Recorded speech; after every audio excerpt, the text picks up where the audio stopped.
इस आदमी को देखकर कोई नहीं रुकता क्योंकि यह सिर्फ एक सब्जी वाला है। लेकिन किसी को नहीं पता इस खामोश चेहरे के पीछे एक अधूरी कहानी छुपी है। हर रोज लोग आते हैं, भाव करते हैं और आगे बढ़ जाते हैं। रमेश के लिए जिंदगी का मतलब बस इतना था, ईमानदारी से कमाना और चुपचाप जीना।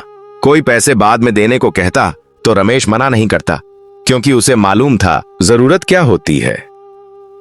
एक मासूम बच्ची और रमेश का बड़ा दिल। गरीबी ने सब छीना, इंसानियत नहीं। लेकिन उस दिन बाजार में कुछ अलग था। सरकारी गाड़ियां, पुलिस और लोगों की फुसफुसाहट। नई डीएम शहर में आई थी, दिल्ली से ट्रांसफर होकर। रमेश ने जैसे ही नजर उठाई उसकी सांस थम गई क्योंकि सामने कोई अफसर नहीं खड़ा था। सामने उसकी बीवी खड़ी थी, डीएम बनकर। वो कुछ बोल नहीं पाया। सालों की यादें एक पल में लौट आईं। आशा ने भी उसे पहचान लिया था, लेकिन ओहदे ने उसकी आवाज बांध दी। दोनों आमने सामने थे, लेकिन बीच में सालों की दूरी खड़ी थी। बाजार को बस इतना दिखा, एक अफसर और एक सब्जी वाला। लेकिन कभी ये दोनों एक ही सपने देखते थे। आशा पढ़ना चाहती थी, आगे बढ़ना चाहती थी, और रमेश पर घर की जिम्मेदारी थी। एक फैसला जो जिंदगी भर का फासला बन गया। आशा चली गई दिल्ली अपने सपनों के पीछे, और रमेश चुपचाप जिंदगी से लड़ने लगा। रमेश ने नजर झुका ली और फिर से सब्जी जमाने लगा जैसे कुछ हुआ ही न हो। आशा आगे बढ़ गई, लेकिन दिल पीछे ही रह गया। बाजार सवाल पूछ रहा था, लेकिन जवाब किसी के पास नहीं था। इंस्पेक्शन शुरू हो गया। कागज, लाइसेंस और डर। रमेश ने चुपचाप अपना लाइसेंस आगे बढ़ा दिया।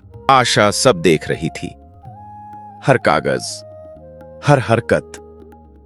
कुछ लोग थे जो इस मौके को हथियार बनाना चाहते थे। एक पल के लिए उनकी नजरें मिली और दोनों समझ गए ये लड़ाई सिर्फ कानून की नहीं है। आशा ने कुछ नहीं कहा, लेकिन उसका इशारा काफी था। रमेश बच गया, बिना किसी एहसान के, सिर्फ अपने हक से। शाम ढलने लगी। बाजार थक चुका था, लेकिन कुछ सवाल अब भी हवा में थे। रमेश हर रोज की तरह ठेला समेट रहा था, पर आज दिल ज्यादा भारी था। आशा भी जा सकती थी, लेकिन कुछ उसे रोक रहा था। कुर्सी से उतरते ही वो फिर सिर्फ आशा रह गई, और रमेश अब सिर्फ सब्जी वाला नहीं था, वो एक सवाल था। तुम पीछे आए हो? नहीं, ये वही रास्ता था। इतने सालों बाद शब्द कम थे और चुप्पी ज्यादा। चुप्पी। आशा ने धीरे से पूछा, क्या तुम खुश हो? रमेश बोला, खुश नहीं हूं, लेकिन सुकून में हूं। कुछ रिश्ते वक्त से नहीं टूटते, बराबरी से जुड़े रहते हैं। वो दोनों जानते थे अब सवाल प्यार का नहीं था, इज्जत का था। आशा बोली, तुमने मुझे कभी रोका नहीं, इसलिए मैं आज यहां खड़ी हूं। रमेश मुस्कुराया, और तुम चली गई, इसलिए मैं आज भी खड़ा हूं। जिंदगी ने दोनों को अलग रास्ते दिए, लेकिन झुकाया किसी को नहीं। आशा वापस चली गई, कुर्सी पर, लेकिन इंसान बनकर। रमेश भी अपनी जिंदगी में सिर उठाकर लौटा। अगली सुबह सब कुछ वैसा ही था जैसा रोज होता है, लेकिन रमेश बदल चुका था। अब वो सिर्फ सब्जी नहीं बेचता था, वो इज्जत बेचता था, मेहनत के बदले। कभी कभी जिंदगी हमें वही बना देती है जो हम पहले से थे, बस थोड़ा मजबूत। कुछ कहानियां साथ रहने से पूरी नहीं होती, समझ से पूरी होती हैं। आशा अब भी फैसले लेती है, लेकिन दिल से।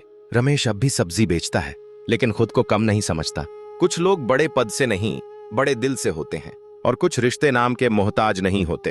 रमेश ने कभी कुछ मांगा नहीं, इसलिए सब कुछ पा लिया। आशा भी अकेली नहीं थी, वो अपने फैसलों के साथ थी। जिंदगी चलती रहती है, बस लोग बदल जाते हैं। कभी कभी भीड़ में खड़ा इंसान सबसे ज्यादा सच्चा होता है। हर कहानी मिलने से नहीं, समझने से पूरी होती है। अगली सुबह सब कुछ वैसा ही था, वही ठेला, वही सब्जियां, लेकिन रमेश अंदर से बदल चुका था। लोगों के लिए ये बस एक और दिन था, लेकिन रमेश के लिए ये उसकी जिंदगी का सबसे साफ दिन था। उधर आशा की कुर्सी खाली थी, ट्रांसफर हो चुका था, नाम फाइल में रह गया। रमेश को किसी पहचान की जरूरत नहीं थी। जब कोई उसे भैया कहता था वही उसकी पहचान थी। कुछ रिश्ते नाम से नहीं इज्जत से जिंदा रहते हैं। वो डीएम थी, वो सब्जी वाला था, और दोनों अपनी अपनी जगह पूरा थे। जिंदगी फिर अपनी जगह पर थी। किसी को नहीं पता था कल क्या हुआ था, और रमेश किसी को बताना भी नहीं चाहता था। कुछ बातें नजर में समझ आ जाती हैं और कुछ कहानियां कभी बोली नहीं जाती। आशा भी अपनी राह पर थी और रमेश की जिंदगी चलती रही, बिना शिकवा, बिना शिकायत। हर कहानी मिलन से नहीं, हर कहानी मिलन से पूरी नहीं होती। कुछ कहानियां सम्मान पर खत्म होती हैं। दिन ढल चुका था और रमेश ने ठेला समेट लिया। दिन भर की मेहनत अब पानी के साथ उतर रही थी। खाना सादा था, लेकिन मन शांत था, क्योंकि आज कोई बोझ नहीं था। आशा कहीं और थी, लेकिन उसकी बात यहीं रह गई। रमेश ने रात भी उसी तरह समेट ली जैसे जिंदगी। बाजार सो रहा था और रमेश भी दिन से बाहर आ चुका था।